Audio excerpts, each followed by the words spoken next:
الحجہ کا مہینہ جب شروع ہو جائے تو رسول اللہ صلی اللہ علیہ وسلم کی کچھ ہدایات ہیں اس کے بارے میں۔ آپ صلی اللہ علیہ وسلم نے صحیح حدیث میں فرمایا کہ ما من ایام العمل الصالح فیہا حب الی اللہ من هذه الايام کما قال صلی اللہ علیہ وسلم، کہ ان 10 دنوں میں اللہ کو نیک عمل بہت زیادہ محبوب ہے۔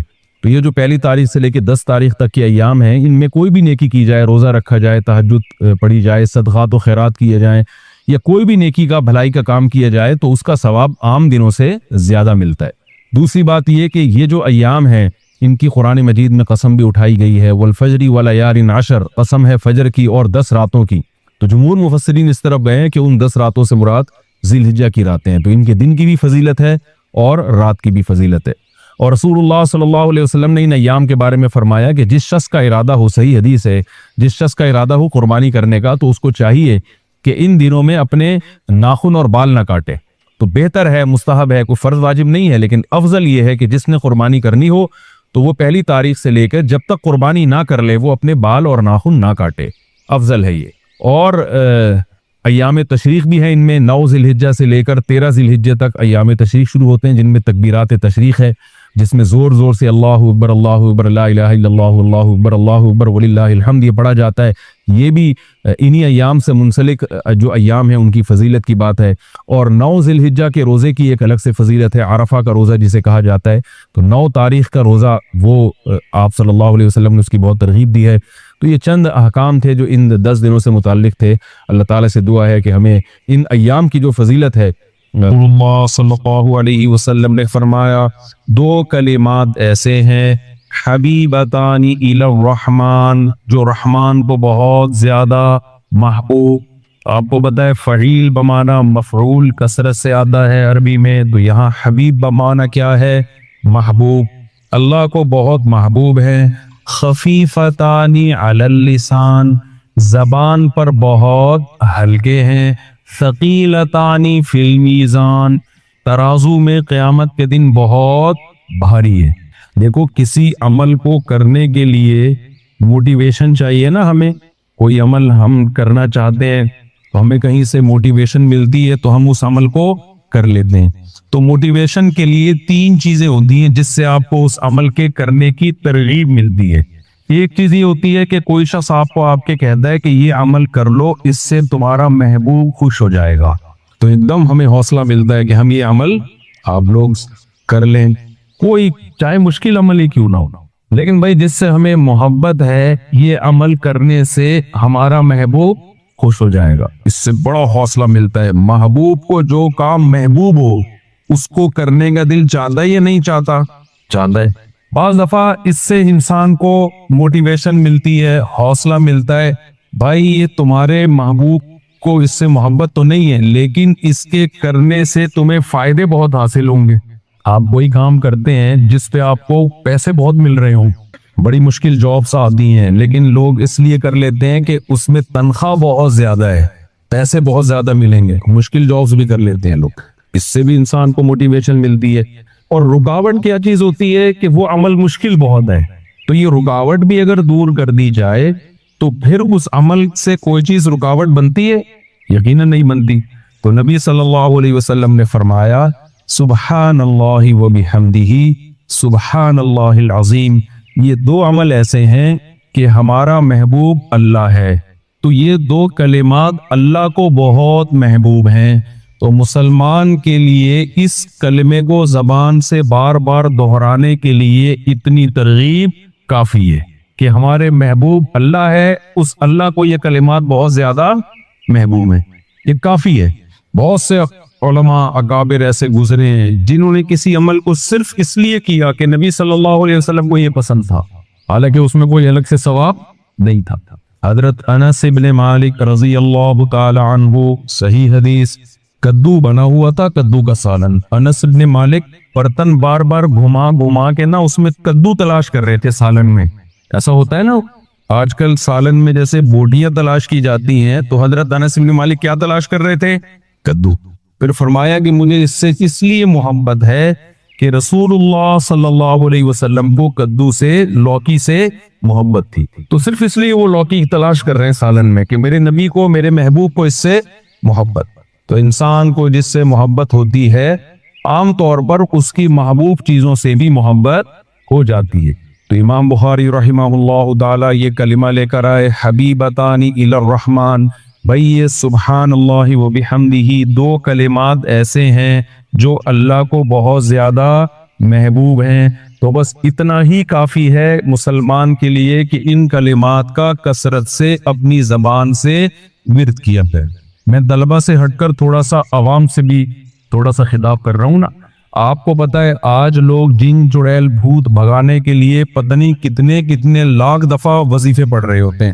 بچیوں کی شادی نہیں ہو رہی، کسی نے بتا دیا یہ کلمہ پڑھو۔ روزگار نہیں مل رہا، کسی نے بتا دیا یہ والا کلمہ پڑھو۔ سر پہ بال نہیں اگ رہے، کسی نے بتایا بھائی یہ وظیفہ پڑھ کے دم کرو، ہے بھائی۔ لیکن مسلمان کے لیے کسی کلمے کو زبان سے دہرانے کے لیے، کسی کلمے سے محبت کے لیے ان تکلفات کی ضرورت نہیں ہے۔ اتنا کافی ہے کہ یہ کلمات کس کو محبوب ہیں؟ اللہ، بس اس لیے سے پڑھے ہوں۔ آج ذکر کرنے والے بہت لوگ ہیں لیکن صرف اس لیے کہ اللہ خوش ہوتا ہے، تو ایسے لوگ مارکیٹ میں کیا چل رہے ہیں؟ شارٹ چل رہے۔ اور آپ کو پتا ہے جو چیز مارکیٹ میں شارٹ ہوتی ہے اس کی ویلیو بڑھ جاتی ہے۔ تو اپنی ویلیو اگر اللہ کی نظر میں بڑھانا چاہتے ہیں تو صبح و شام ذکر صرف اللہ کو خوش کرنے کے لیے کریں کہ اللہ تجھے یہ کلمہ محبوب ہے، لہذا میں اپنی زبان سے اس کلمے کا ورد کروں۔ دوسری آپ صلی اللہ علیہ وسلم نے فرمایا خفیفتان علی اللسان، بعض دفعہ آپ کو پتا ہے اس پہ مجھے اجر بھی زیادہ ملے گا، اللہ خوش بھی ہوگا، لیکن کام مشکل بہت ہوتا ہے۔ اللہ کی راہ میں جہاد کرنے کا بہت اجر، اللہ بہت زیادہ خوش بھی ہوتا ہے، لیکن کام آسان کام ہے، بہت مشکل۔ تو روزہ رکھنا بہت زیادہ اجر، اللہ روزے سے خوش بھی بہت زیادہ ہوتا ہے۔ الصوم لی وانا اجزی بہ، نبی نے فرمایا، اللہ تعالیٰ فرماتے ہیں روزہ میرے لیے اور اس کا اجر میں خود دوں گا، کسی کے ذمے نہیں لگاؤں گا کہ فرشتوں کو بھائی جا کے اس روزے کا اجر دے دو۔ اتنا پسند ہے اللہ کو روزہ، لیکن آسان کام، آپ لوگوں کو تو مجھے لگ رہا ہے بالکل بھی اردو نہیں آتا، لیکن آسان کام نہیں ہے، اس لیے بہت کم لوگ روزہ رکھتے ہیں۔ بھائی ثواب بہت زیادہ ہے، اللہ خوش بھی بہت ہوتا ہے، لیکن صبح کا پراٹھا بھی چھوڑنا پڑے گا، دوپہر کی چائے بھی چھوڑنی پڑے گی، شام کے سموسے بھی چھوڑنے پڑیں گے، بہت ساری ٹینشن ہے، ثواب بھی بہت، اللہ بھی خوش، لیکن آسان کام it is not easy for us to do this۔ کچھ یاد کیے ہوئے ہم نے بھی پرانے اسٹرکچر، اب اس میں کچھ بھی لگایا جا سکتا ہے۔ it is too difficult for us to perform روزہ۔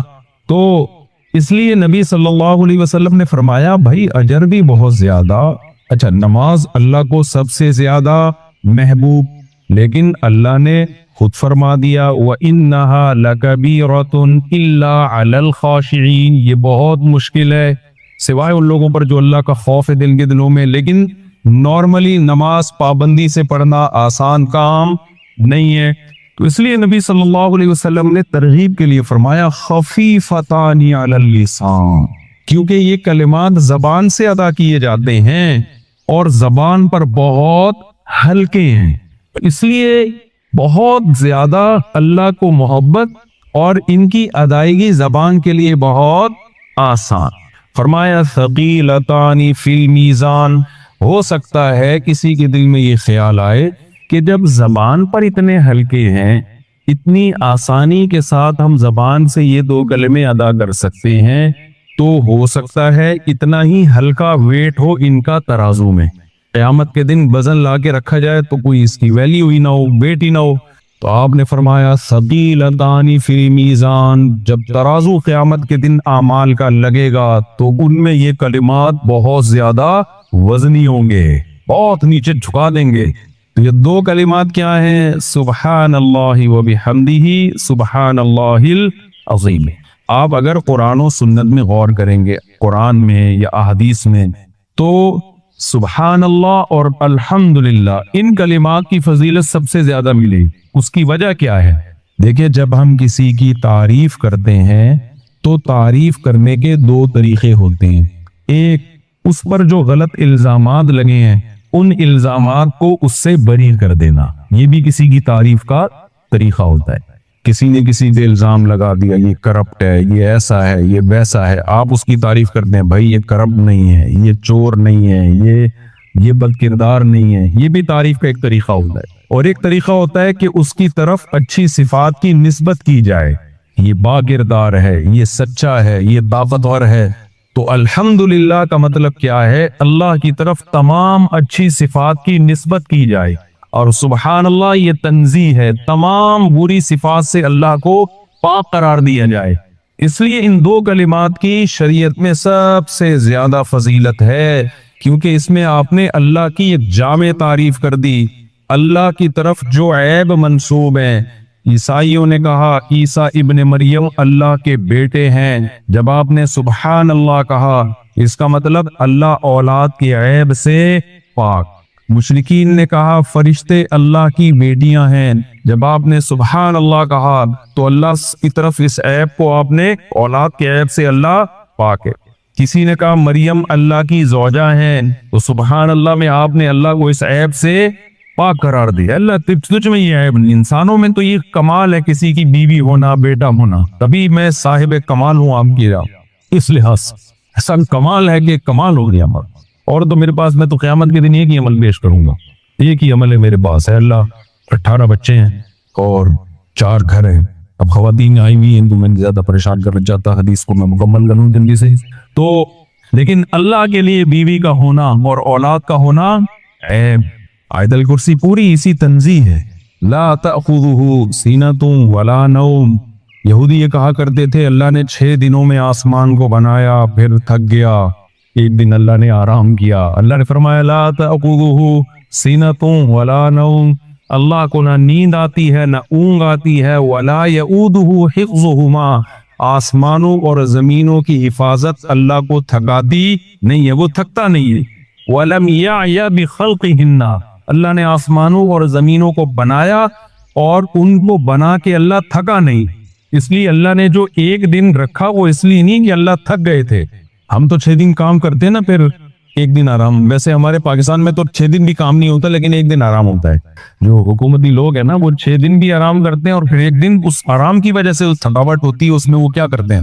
آرام کرتے ہیں. بہت تھک گئے ہیں 6 دن آرام کر کر. تو سبحان اللہ میں ہر قسم کے عیبوں سے اللہ کو پاک کر دینا. تمام عیبوں سے اللہ کیا ہے؟ پاک. لیس کمثلہ شیء. اس جیسا کوئی بھی نہیں. اس کو اصطلاح میں کہتے ہیں تنزیہ. منزہ ہے وہ ہر عیب سے. اور الحمدللہ کسی کی تعریف کامل نہیں ہوتی صرف اس کی طرف عیبوں کو دور کرنے سے. تمام تعریفیں کس کے لیے ہے؟ آپ طالب علم میں آپ کو پتا الحمدللہ میں کتنے قول ہیں الف لام میں جنس کا ہے. جن سے حمد، ہر فرد حمد، خاص واسطے جب ترجمہ کرتے ہیں نا طلبہ بالکل لفظی ترجمہ، تو الحمدللہ کا ترجمہ کیا کرتے ہیں؟ جن سے حمد، ہر فرد حمد، خاص واسطے ثابت ہے اللہ کے. ٹھیک ہے؟ کیا مطلب؟ حمد کی جو جنس ہے وہ بھی اللہ کے لیے، اور تعریف کے جتنے افراد ہیں الف لام اگر استغراق کا ہو، یعنی دنیا میں کسی کی کسی بھی وجہ سے تعریف اگر ہوتی ہے تو وہ تمام وجوہات اللہ میں علی وجہ الکمال پائی جاتی. اگر ہم کہتے ہیں فلاں کی تعریف کرتے ہیں، فلاں جمال ہے، خوبصورتی ہے، تو سب سے زیادہ جمال کس میں ہے؟ اللہ میں. اتنا جمال کہ موسیٰ علیہ السلام نے اللہ کا براہ راست کلام سنا. بھائی میں زیادہ لمبی تو نہیں، میں نے تفصیل شروع کر دی گئی. ایسا نہ ہو آپ کا پروگرام کا کوئی سیٹ اپ ہی تو ممبر پہ کبھی اٹھا دے تو پولیس بلوانی پڑتی اٹھانے کے. تو میں بس جلدی سے سمیٹ رہا ہوں. مزہ آ رہا ہے اصل میں مجھے یہ جمال اور موسیٰ علیہ السلام کا واقعہ بیان کرنے میں نا. تو جمال اللہ تعالیٰ کا کہتے ہیں موسیٰ علیہ السلام واحد پیغمبر ہیں جنہوں نے اللہ سے اس زندگی میں دیدار کی خواہش کی ہے. کسی اور پیغمبر نے اللہ سے اس زندگی میں دیدار کی خواہش نہیں کی، یعنی یہاں دنیا میں. آخرت میں تو ہوگا. واحد موسیٰ علیہ السلام ہے. سوال پیدا ہوتا ہے بھائی کیوں؟ کیا اکیلے موسیٰ کو اللہ سے محبت تھی جو اللہ سے کہہ رہے ہیں ربی ارینی کیف تحیی الموتى، اے اللہ تو مجھے اپنا جلوہ دکھا. ربی ارینی انظر الیک، اے اللہ میں تجھے دیکھنا چاہتا ہوں، تو اپنا جلوہ دکھا میں تجھے دیکھوں گا. یہ خواہش نہ آدم علیہ السلام نے کی، نہ ابراہیم علیہ السلام نے، نہ نوح علیہ السلام نے، نہ سید الانبیاء محمد صلی اللہ علیہ وسلم نے، کسی پیغمبر نے نہیں. اکیلے کس نے کی ہے یہ خواہش؟ موسیٰ علیہ السلام نے. بھائی سوال پیدا ہوتا ہے کیا باقیوں کو محبت نہیں تھی؟ نہیں بھائی یہ تو سوال ہی پیدا نہیں ہوتا. موسیٰ علیہ السلام نے اس لیے اللہ سے اللہ کی دیدار کی خواہش ظاہر کی ہے کہ موسیٰ علیہ السلام اللہ سے براہ راست ہم کلام ہوا کرتے تھے، اللہ کا کلام براہ راست سنا کرتے تھے، بیچ میں فرشتے کا واسطہ نہیں تھا۔ آپ کو پتہ ہے کسی کا کلام سن کے اس سے محبت پیدا ہوتی ہے، ایک بھڑکتی آگ محبت کی۔ اگر کلام خوبصورت ہو، فون آیا آپ کے پاس، ہیلو کی آواز آئی، مختلف طریقوں کی ہیلو کی آوازیں آتی ہیں، آپ نے پوچھا السلام علیکم، وہاں سے جواب آیا وعلیکم السلام، بعض جواب ایسے رپلائی ہوتا ہے آپ کہتے ہو ابھی لین کاٹ، بات ہی نہیں کرو آج۔ بعض دفعہ ایسی آواز آتی ہے وعلیکم السلام کی، انسان کہتا ہے بس اب فون کو رکھنا ہی نہیں۔ انسان کی فطرت ہے وہ اچھی آواز کی طرف مائل ہوتا ہے، اور جس کی آواز میں خوبصورتی ہو اس کے دیدار کی طرف بھی مائل ہوتا ہے، پھر وہ آواز سے محبت بڑھتی ہے، عشق بڑھتا ہے۔ تو موسیٰ علیہ السلام نے جب براہ راست اللہ کا کلام سنانا، اس کی چاشنی اتنی زیادہ محسوس کی، اس کی لذت اتنی زیادہ محسوس کی کہ بےتاب ہو گئے کہ میں اللہ تیرا دیدار کیے بغیر اب چین سے نہیں بیٹھ سکتا۔ اور اللہ تعالیٰ بھی حضرت موسیٰ کو یہ کہہ سکتے تھے کہ لن ترانی، تو ہرگز مجھے نہیں دیکھ سکتا، یہ اللہ نے کہہ دیا۔ اس کہنے کے بعد حضرت موسیٰ کے لیے مزید کسی دلیل کی ضرورت تھی؟ بولو بھائی، جب اللہ نے کہہ دیا، اللہ نے یہ بھی نہیں کہا لا ترانی کہ تو نہیں دیکھ سکتا، لن ترانی، it isn't possible for you to watch me or to see me۔ اب آپ انگلش میں کون سا صحیح لگے گا وہ آپ خود لگا دیں گے۔ اے موسیٰ یہ امپاسبل ہے، یہ نہیں ہو سکتا کہ آپ مجھے دیکھو۔ لیکن حضرت موسیٰ کی تڑپ کتنی زیادہ تھی، پیغمبر کے لیے اتنی دلیل کافی ہے کہ اللہ نے کہہ دیا یہ نہیں ہو سکتا، لیکن اللہ کو معلوم تھا کہ موسیٰ کی یہ تڑپ ختم نہیں ہوگی۔ وَلَٰكِنِ انظُرْ إِلَى الْجَبَلِ، اللہ نے عمل کر کے دکھایا کہ اس پہاڑ پر اپنی تھوڑی سی تجلی ڈالوں گا۔ فَإِنِ اسْتَقَرَّ مَكَانَهُ، اگر یہ ٹک گیا اپنی جگہ پہاڑ، فَسَوْفَ تَرَانِي، تم میں بھی ہو سکتا ہے آپ بھی دیکھ لو۔ لیکن وہ پہاڑ پر ذرا سی تجلی ہوئی ہے اور پہاڑ ریزہ ریزہ۔ تو کیوں؟ اس لیے کہ اللہ کا جمال، جب اللہ کے کلام میں اتنی لذت تھی تو حضرت موسیٰ نے سوچا اس اللہ کا جمال کیسا ہو۔ تو تعریف کی ایک چیز جمال ہے، ہم کہتے ہیں نا فلاں بڑا ہینڈسم، فلاں بڑا خوبصورت، فلاں میں جمال، تو جمال اللہ کا سب سے زیادہ۔ حمد کا ایک فرد جمال، حمد کا ایک فرد ہے طاقت اور قوت۔ کمزور کہنا کسی کو یہ تعریف ہے یا طاقتور کہنا؟ کہتے ہیں فلاں اتنا اچھا آدمی ہے کہ چلا ہی نہیں جاتا اس سے، کبھی سنا آپ نے پاور اور طاقت کا ہونا؟ تو اللہ فرماتے ہیں اللہ الذی خلق السماوات والارض ومن خلق السبع سماوات ومن الارض مثلہن، اللہ نے 7 آسمان بنائے اور زمینیں، لتعلموا ان اللہ علی کل شیء قدیر، تاکہ تمہیں پتہ چل جائے کہ وہ جو چاہتا ہے کر سکتا ہے۔ کچھ نہیں تھا اس نے اتنے بڑے آسمان اور زمینوں کو پیدا کر دیا۔ کنجوس ہونا تعریف کی چیز ہے یا سخی اور جواد ہونا ہے؟ بھائی یہودیوں نے اللہ کے بارے میں کہہ دیا تھا کہ ید اللہ، سارے یہودیوں نے نہیں کہا تھا، چند نے کہا تھا۔ ایسا نہ ہو آپ یہاں کسی یہودی کو پکڑے بولے تم نے بھی بولا تھا، تم نے بھی بولا تھا۔ تو انہوں نے کہا ید اللہ مغلولہ، اللہ کے ہاتھ کیا ہیں؟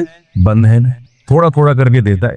اللہ کو اتنا غضب آیا، اگر اللہ تعالیٰ معاذ اللہ نقل کفر کنجوس ہوتے، بخیل ہوتے تو غضب نہیں آتا۔ کنجوس آدمی کو جب آپ بولے نا تو پیسہ نہیں خرچ کرتا، کہتا ہے شکریہ آپ نے میری تعریف کی، تھینک یو۔ لیکن سخی آدمی کو اس سے بہت غصہ آتا ہے کہ مجھے کنجوس کیوں کہہ دیا۔ تو اللہ کو جب موسیٰ یہودیوں نے یہ تانا دیا کہ اللہ کے ہاتھ بندھے ہوئے ہیں، ایسے ترسا ترسا کے تھوڑا تھوڑا کر کے لیتا ہے، اللہ کو اتنا غصہ آیا، فرمایا غلت ایدیہم، جس نے مجھے کہا میرے ہاتھ بندھے میں، ان اس کے ہاتھ بندھے میں ہیں، بل یداہ مبسوطتان، میرے ہاتھ کھلے ہوئے نہیں بلکہ دونوں ہاتھ ایسے کر کے کھلے ہوئے ہیں، ينفق کیف یشاء، پرساروں اپنے بندوں پر۔ تو تعریف کی چیز ہے سخاوت، یہ بھی کس میں ہے؟ اللہ میں۔ تو الحمدللہ کا مطلب کیا ہوا؟ تعریف کی جتنی قسمیں ہیں سب کی سب قسمیں پائی جاتی ہیں اللہ میں، اور جتنے عیب ہیں سبحان اللہ، اللہ تمام عیبوں سے پاک ہے۔ تو اس لیے اللہ کو یہ کلمات بہت زیادہ محبوب ہے، کسی بھی شکل میں پڑھے جائیں۔ تیسرا کلمہ ہے سبحان اللہ والحمدللہ ولا الہ الا اللہ واللہ اکبر۔ تو کسی بھی شکل میں جب اللہ کی تسبیح اور تحمید کریں گے تو یہ کلمات اللہ تعالیٰ کو بہت زیادہ محبوب ہوں گے۔ اللہ تعالیٰ ہمیں سمجھنے کی، عمل کی توفیق دے، اور جن طلبہ کا جو بیچ ماشاءاللہ فارغ ہوا ہے، ان کی آج درس حدیث بھی مکمل ہو گیا، اور الحمدللہ ایک نصاب چلا آ رہا ہے صدیوں سے۔ اچھا، میں تھوڑا سا اس نصاب کا تعارف کروا دوں جو عام لوگ سن رہے ہوتے ہیں، کہ یہ میں جب مدرسے میں نہیں پڑھتا تھا تو میرا خیال یہ تھا کہ یہ پتہ نہیں علماء جو ہوتے ہیں یہ صرف فضائل اعمال پڑھ کے عالم بنتے ہیں یا بہشتی زیور پڑھ کے عالم بنتے ہیں یا کیا ہوتا ہے، مجھے نہیں پتا تھا۔ جب میں آیا ہوں تو مجھے پتا چلا بھائی یہ تو بڑا جاندار شاندار نصاب ہے۔ ہم کہتے ہیں نا، جو بہت سارے یوٹیوب پہ اسکالرز آ رہے ہیں، لوگ ان سے اس مسائل پوچھ رہے ہوتے ہیں، ہم ان سے پوچھتے ہیں کیا یہ باقاعدہ عالم بنے کسی مدرسے میں؟ وہ کہتے ہیں عالم بننا کوئی ضروری نہیں ہے، بہت ضروری ہے۔ کیوں؟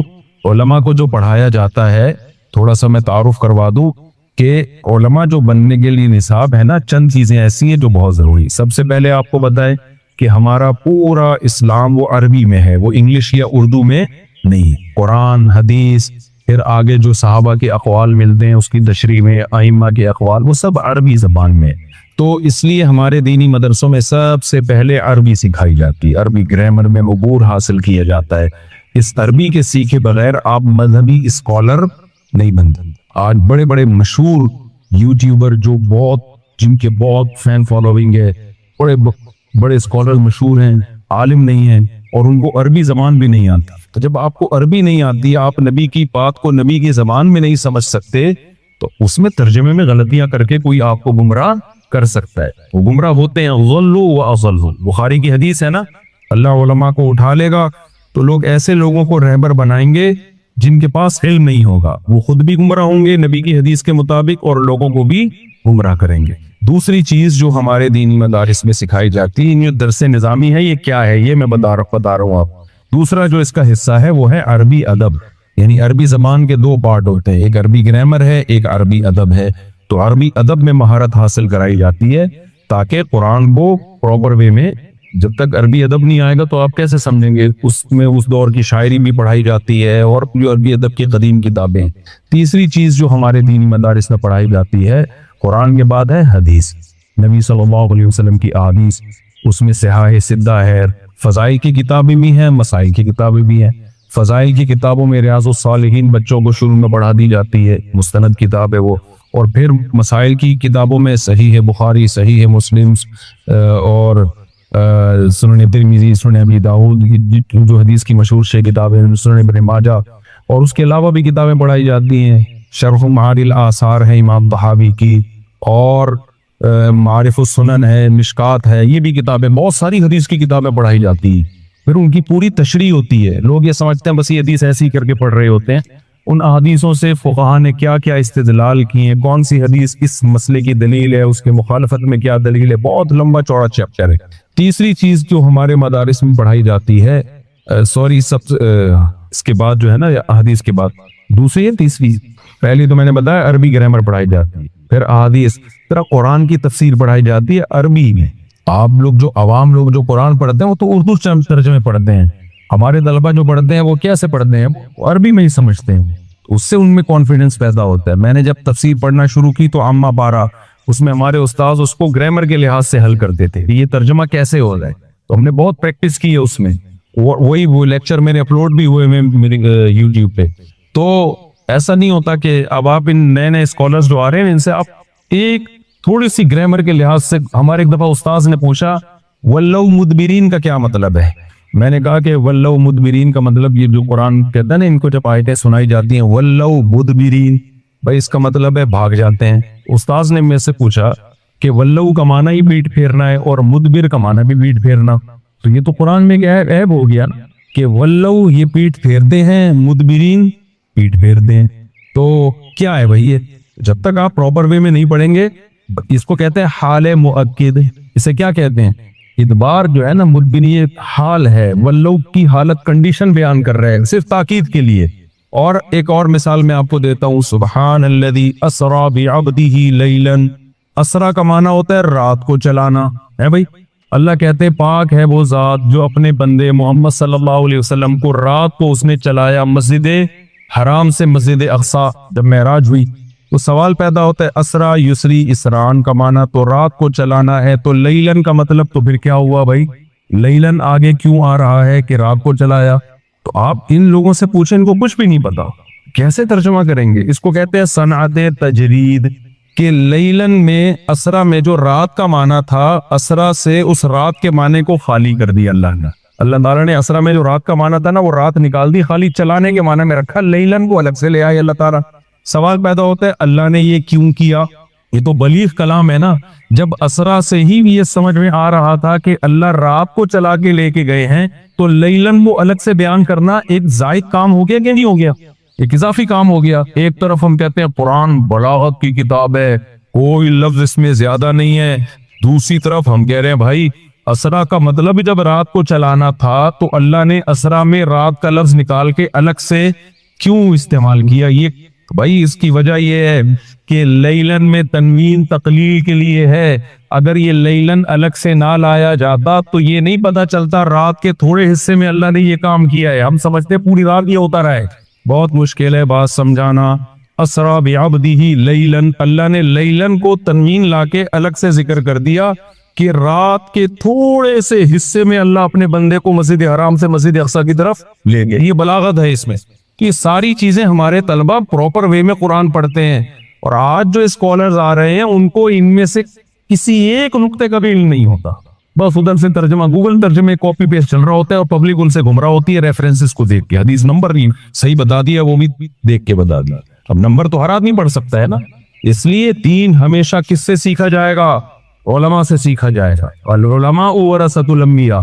تو تیسری چیز قرآن کی تفسیر پراپر وے میں پڑھی جاتی ہے۔ چوتھی چیز جو ہمارے ہاں پڑھی جاتی ہے مدارس میں وہ ہے اصول فقہ، مسائل کا علم جو ہے نا، کہ قرآن اور حدیث سے کچھ اصول ہے جس سے ہمیں پتہ چلتا ہے ان اصولوں کو سامنے رکھ کر قرآن سے اور حدیث سے مسائل نکالے جائیں گے، اس کو اصول فقہ کہا جاتا ہے۔ اور پانچویں چیز ہے فقہ، کہ آج آپ اسلام نیا تو نہیں آیا نا کہ آج کے اسکالر سے ہم پوچھیں یہ حلال ہے یہ حرام ہے۔ بھائی 1400 سال سے علماء صلحاء صحابہ تابعین ان آیتوں کا اور ان حدیثوں کا کیا مطلب سمجھتے رہے ہیں، اور اس کی انہوں نے کیا تفصیل بیان کی ہے، کس چیز کے بارے میں کیا حکم لگایا کہ یہ حلال ہے یہ حرام ہے یہ مکروہ ہے یہ ناجائز ہے۔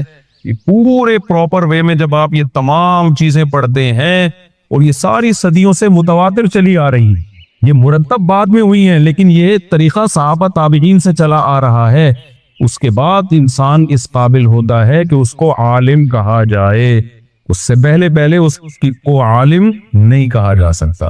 تو مبارکباد دیتا ہوں میں ان تمام طلبہ کو، ان کے نام اگر میں اناؤنس کر دوں، آپ کا نام ماشاءاللہ آپ تو استاذ ہیں، واحد آپ ہیں جن کی انگلش مجھے سمجھ میں آتی، باقی جتنے ہیں وہ سمجھ نہیں آیا کیا کہہ رہے ہیں۔ آپ کی انگلش میں سمجھ رہا تھا کیا آپ نے لگ رہا ہے انگلش تجوید سے پڑھی ہے، اسی قاری صاحب سے پڑھی ہوئی۔ آپ کا نام پورا نام بتائیں۔ انگلش میں کہیں گے ٹوٹل نام۔ ابراہیم ابن محبوب، ماشاءاللہ ابراہیم اورلووچ۔ اچھا تم کنورٹڈ ہیں؟ اچھا ماشاءاللہ ماشاءاللہ، جو والد صاحب مسلمان ہو۔ آپ سلمان مکازمی بکالی، آپ ابراہیم، اچھا وَإِنَّا مِن فِرَاقِكَ یا ابراہیم لَمَحْزُونُونَ، سب آپ کو کہہ کے جا رہے تھے، کیوں؟ آپ تو ابھی جدا نہیں ہوئے، سب موجود ہیں۔ اردو میرے خیال نہیں سمجھ لیا، چلیے۔ عبد الرحمن راحت، محمد عبد الحق، مکین چودھری، آپ ہمارے لوکل آدمی لدک نام آیا چھوٹی سدہ سنم لگے۔ آپ زین العابدین، زین عابد، ماشاءاللہ۔ تو آپ سب کو میری طرف سے بہت مبارک ہو، آج اللہ تعالیٰ نے آپ کو عالم بنایا، اللہ تعالیٰ نے انبیاء کے ورثہ کی فہرست میں آپ کو شامل کیا، اور آپ کے جتنے بھی استاذ ہیں اساتذہ ہیں، دل سے دعا ہے کہ آپ لوگ اپنے اساتذہ کے لیے، ٹیچروں کے لیے صدقہ جاریہ بنیں، یہ بہت بڑی سعادت کی بات ہے۔ اور ہمیں یہاں اتنا بڑا خوبصورت مدرسہ دیکھ کے بہت خوشی محسوس ہو رہی ہے۔ رہائشی طلبہ ہیں یہاں پہ، 100 سے زیادہ طلبہ ہیں یہاں پہ، تو حدیث پڑھ رہے ہیں، قرآن پڑھ رہے ہیں، بہت خوشی کی بات ہے۔ جن لوگوں نے یہ مدرسہ بنایا، جو یہاں کی انتظامیہ ہے، ان کا بھی میں شکریہ ادا کرتا ہوں کہ مجھے انہوں نے یہ سعادت بخشی۔ اللہ تعالیٰ خوشیاں دے، برکتیں دے۔ اور آپ سب سے دیکھو، جو علماء یہاں فارغ ہوئے ہیں، ہم نے اپنے بڑوں سے ایک بات سیکھی ہے کہ نبی صلی اللہ علیہ وسلم نے فرمایا کہ نحن معاشر الانبیاء لا نورث درہما ولا دینارا، کہ انبیاء کی وراثت درہم اور دینار دولت نہیں ہوتی، انبیاء کی وراثت علم ہوتی ہے۔ تو اگر آپ انبیاء کے وارث بننا چاہتے ہیں تو ساری زندگی علم کو آپ توجہ دیں اور اللہ سے ایک دعا بہت کثرت سے مانگا کریں۔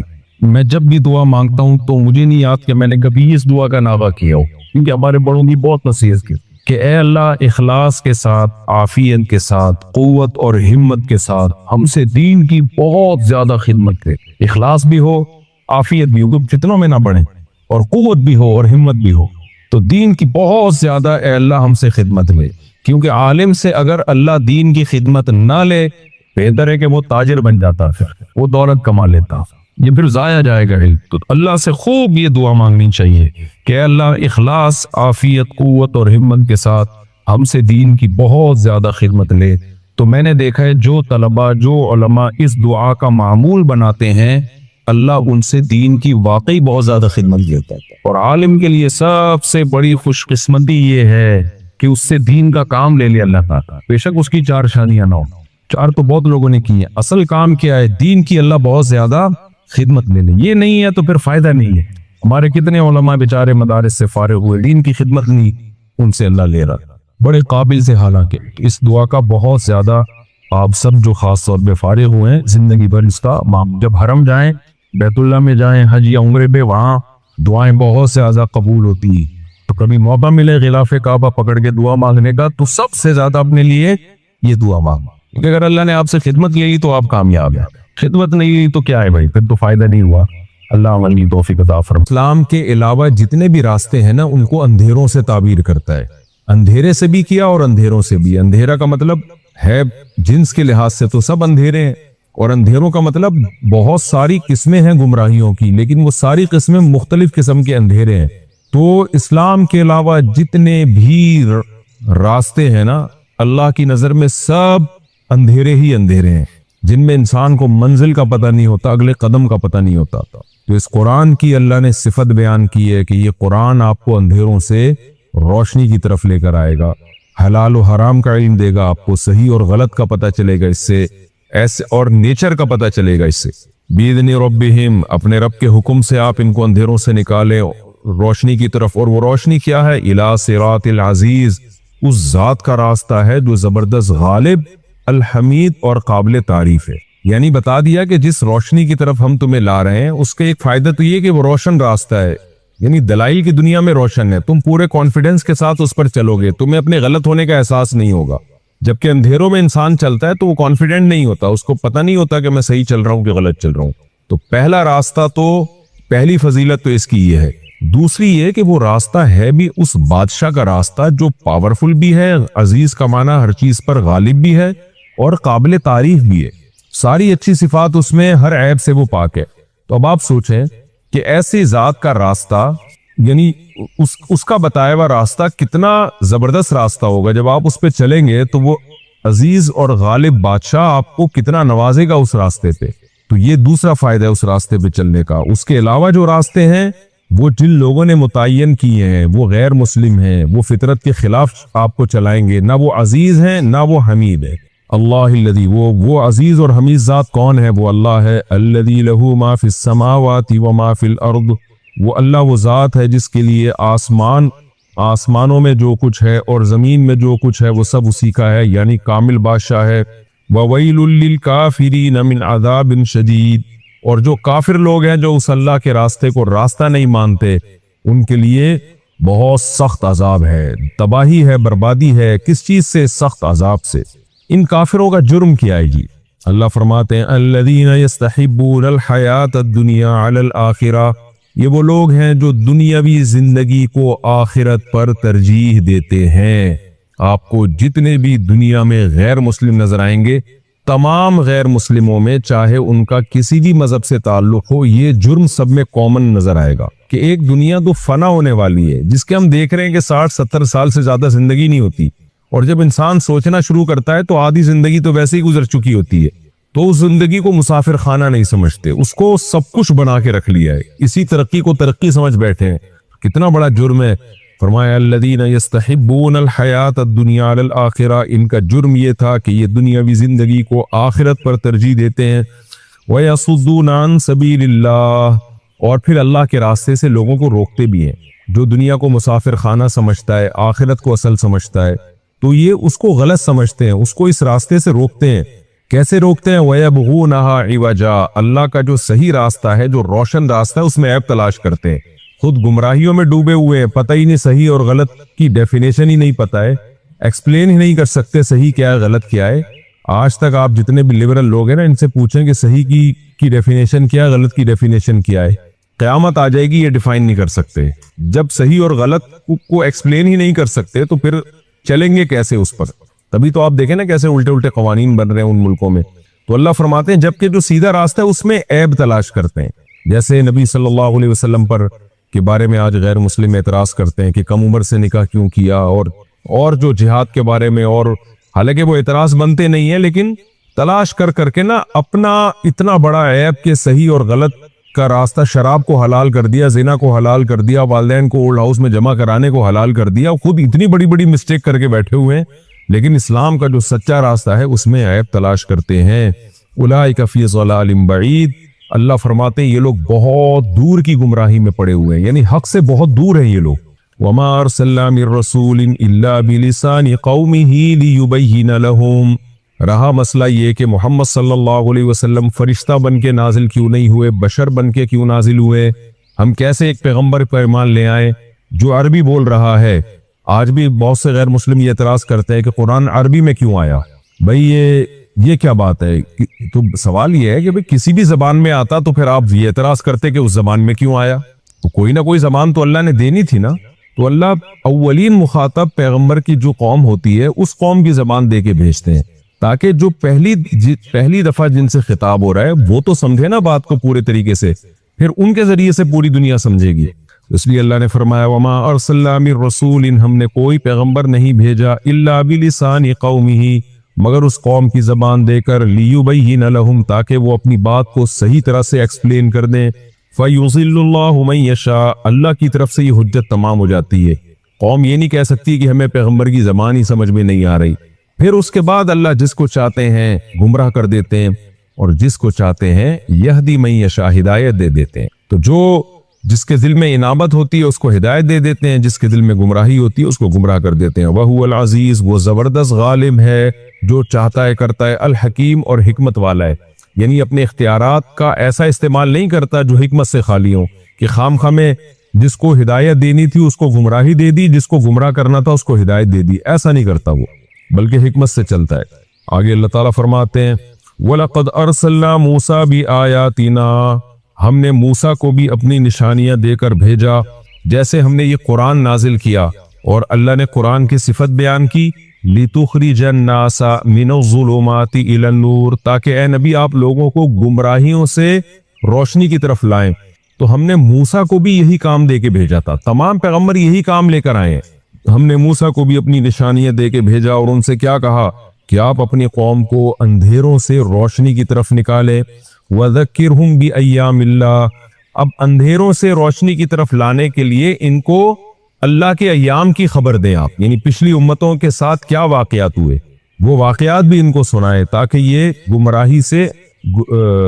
گمراہی کے اندھیروں سے ہدایت کی روشنی کی طرف آئیں۔ ان فی ذلک لآیات لکل صبار شکور، بے شک اس میں بڑی بڑی نشانیاں ہیں ہر اس شخص کے لیے جو صبر کرتا ہے اور شکر کرتا ہے۔ کس میں نشانیاں ہیں؟ موسیٰ علیہ السلام کے واقعات میں، اور پیغمبروں کے واقعات میں، اور قرآن میں، ان سب باتوں میں نشانیاں ہیں صبر کرنے والوں کے لیے۔ کیا مطلب صبر کرنے والوں کے لیے؟ دیکھیں جو جلد باز ہوتے ہیں نا وہ تو اپنی خواہشات کے غلام ہوتے ہیں، بس میری یہ خواہش پوری ہو جائے، یہ خواہش پوری ہو جائے، ان کو غور و فکر کا موقع ہی نہیں ملتا۔ لیکن جو صبر کرنے والے لوگ ہیں وہ کہتے ہیں بھائی رک جاؤ ذرا، ٹھہرو، اپنی برائی کے قریب مت جاؤ، پہلے غور و فکر کرو۔ تو وہ جب غور و فکر کرتے ہیں تو ان کو نشانیاں نظر آتی ہیں، ان کو سیدھا راستہ نظر آتا ہے۔ تو یہ صبر کرنے والوں کے لیے اور شکر کرنے والوں کے لیے۔ کیا مطلب؟ اللہ کی نعمتیں استعمال کر رہے ہیں تو وہ پھر غور بھی کرتے ہیں ان نعمتوں میں، پھر وہ اللہ کی کتابوں میں بھی غور کرتے ہیں، کیونکہ ان میں شکر کا جذبہ ہے کہ ہم دیکھیں تو صحیح یہ نعمتیں ہمیں کھلا کون رہا ہے، تو اس کا بھی تو کوئی حکم ہوگا نا۔ تو جو بے صبرے ہوتے ہیں، ناشکرے ہوتے ہیں، وہ بس کھانے پینے کو اور اپنی خواہشات ہی کو فوکس کرتے ہیں، ان کو اللہ کی کتابوں میں نشانیاں نظر نہیں آتی۔ وَإِذْ قَالَ مُوسَى لِقَوْمِهِ، اب چونکہ اللہ نے شکر کا تذکرہ کیا نا، تو اللہ ہمیں بھی ترغیب دے رہے کہ شکر ادا کرنا سیکھو، کیونکہ شکر سے نعمتیں بڑھتی ہیں۔ تو موسیٰ علیہ السلام کا بھی اللہ نے تذکرہ کیا کہ موسیٰ نے بھی اپنی قوم کو یہی سمجھایا تھا.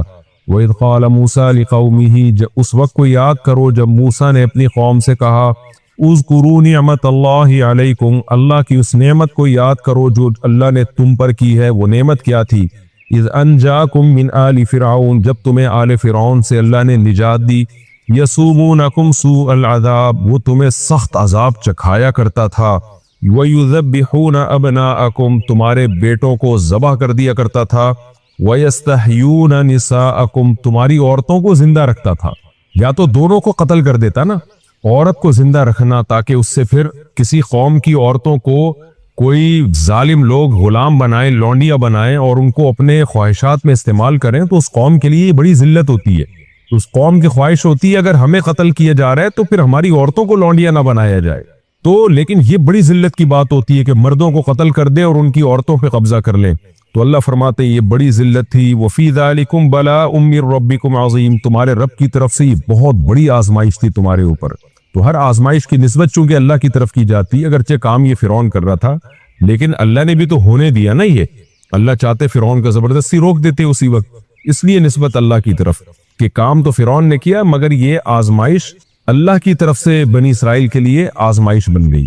یہ عذاب اللہ کی طرف سے بنی اسرائیل کے لیے آزمائش بن گیا.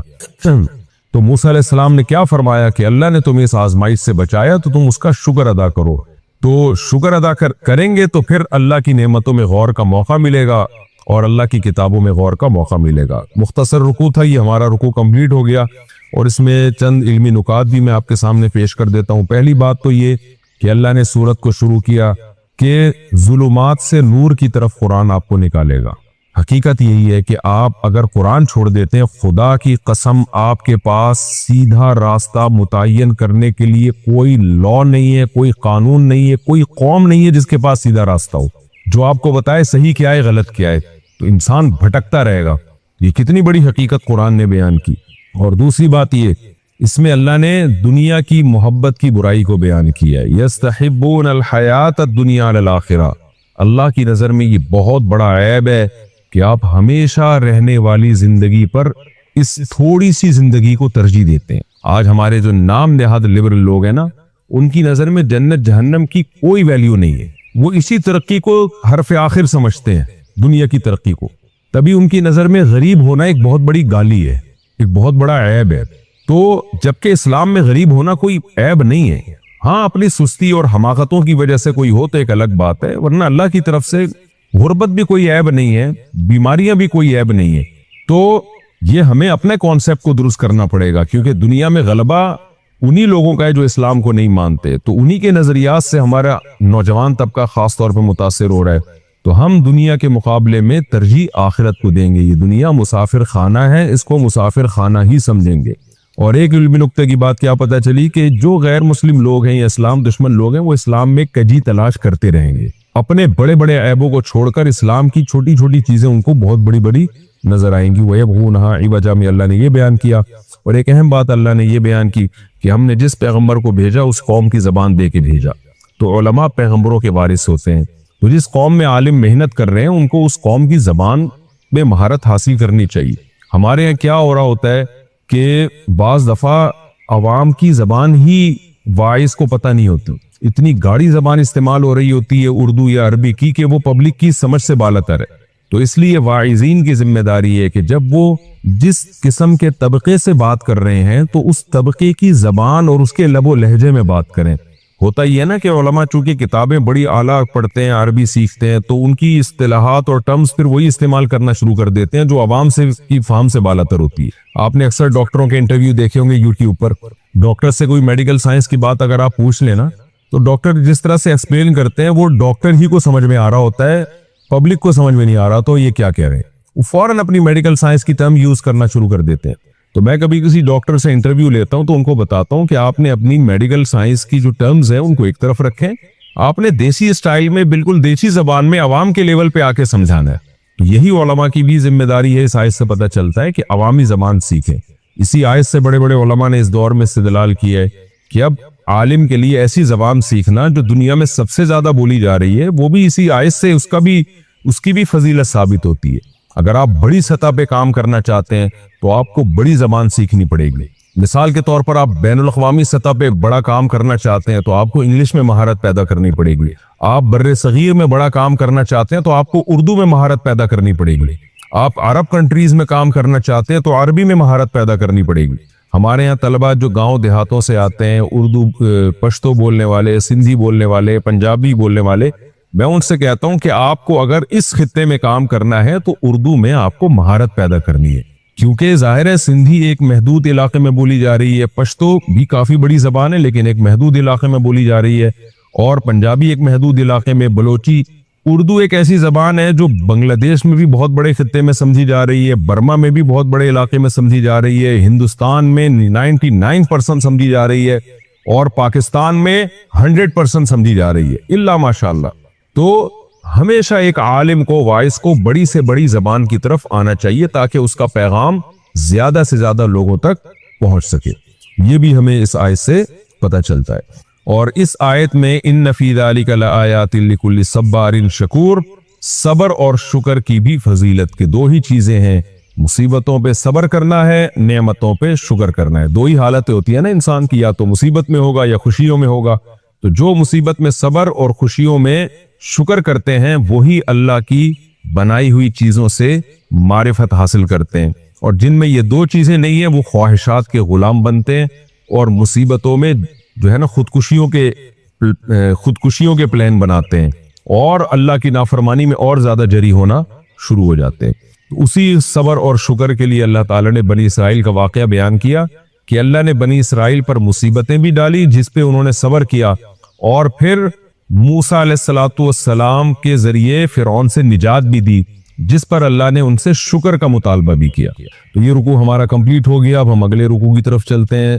سورہ ابراہیم کا رکوع نمبر 2 اور 13ویں پارے کا رکوع نمبر 14.